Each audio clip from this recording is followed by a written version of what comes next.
हम मीनू झा गोर लगै छी समस्त मिथिलावासी के उपस्थित भेल छी प्रबोधिनी एकादशी के कथा लऽ के। जे एकादशी के देवउठाउन एकादशी कहै छियै ओकरे संपूर्ण कथा लऽ के उपस्थित छी, अपने लोकनि से साझा करै छी। सब गोटे के देवउठाउन एकादशी के बहुत बहुत शुभकामना।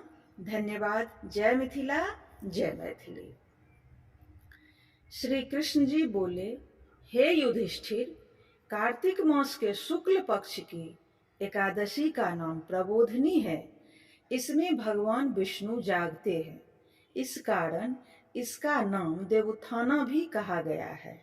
इसके महात्म्य की कथा ब्रह्मा जी ने नारद ऋषि से कही थी, जिसके हृदय में प्रबोधिनी एकादशी का व्रत करने की इच्छा उत्पन्न होती है, उसके 100 जन्म के पाप भस्म हो जाते हैं, और जो व्रत को विधि पूर्वक करता है उसके अनंत जन्म के पाप नष्ट हो जाते हैं। भगवान की प्रसन्नता का मुख्य साधन है प्रबोधिनी एकादशी के व्रत। प्रबोधिनी एकादशी के व्रत में मनुष्य को आत्मा का बोध होता है, और जो इस व्रत से विष्णु की कथा सुनते हैं उन्हें 7 द्वीपों के दान करने का फल मिलता है।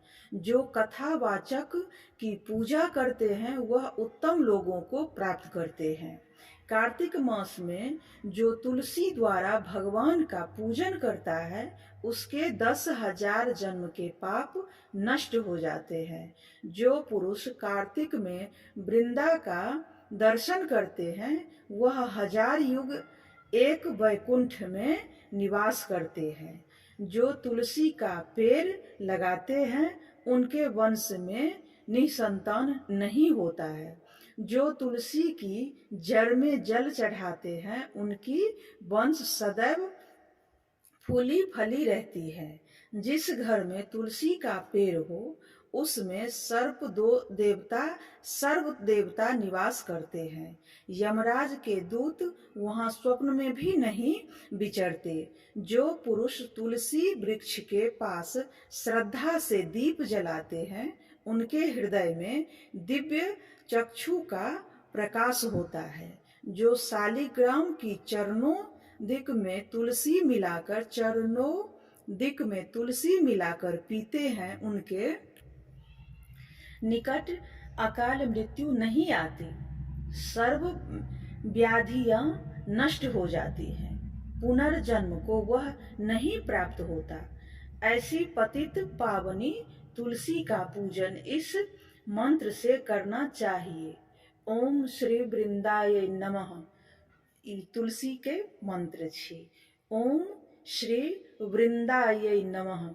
जो चतुर्मास या एकादशी में मौन धारण करे उसे स्वर्ण सहित तिल का दान करना चाहिए। कार्तिक मास या चतुर्मास में नमक का त्याग करते हैं उन्हें शक्कर दान करना चाहिए। कार्तिक शुक्ल एकादशी में पुण्य तक देव स्थानों में दीपक जलाने से महापुण्य है। बुद्धिमान पुरुष सारा कार्तिक को यही नदी तट इत्यादि पूज्य स्थानों में दीपक जलाते हैं।